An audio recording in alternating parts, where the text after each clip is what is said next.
Din is-sena sa xahar ilu 385 persuna temmew b'suċċess pjanta kura mill-vizzju ta' droga.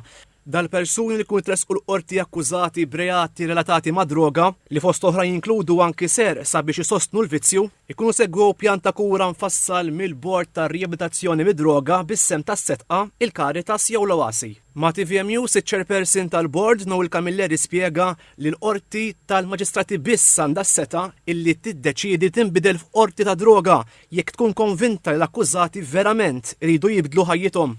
Li dawk in-numri kollha in-nies ħadmu għax finalment huma jridu jaħdmu u ħarġu minn din il-problema kellha u aħna jkunu sodisfatti il-bord u anke mir-rapporti regolari kollha mill-aġenziji li dan nistgħu ninformaw lill-qorti li dan il-persuna dawn l-individwi temmew suċċess dan il-pjan ta' kura u jista' allura l-qorti tikkonsidrawhom differenti meta tiġi biex tagħti sentenza. Fl-istess perjodu kien hemm 129 persuna oħra li għalkemm nataw dan iċ-ċans ma temmewx b'suċċess il-pjan ta' kura. Dr. Camilleri spjega li dan jiġġex il-persuni ma segwewx il-pjan ta' kura bil-pinna u l-klamar kif kienu obbligati billi fost oħrajn wettqu reati ieħor fil-proċess.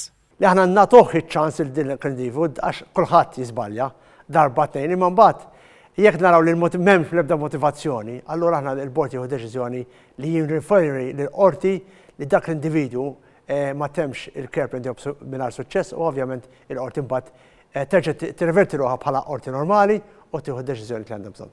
Dr. Camilleri spjega li dan jiġri għax il-persuni ma segwewx il-pjan ta' kura bil-pinna u bil-klamar kif kienu obbligati bil-liġi billi fost oħrajn iwettqu reati ieħor fil-proċess. Aħna nippruvaw anke dawk li jieħdu pejpu il-kannabis legali kemm se jkun aħna ħajruhom biex anka minn dik jiefu, għaliex aħna nħossu l-bord, la inti tagħmel dan il-care plan għandek tkun imbiet minn kull tip ta' droga.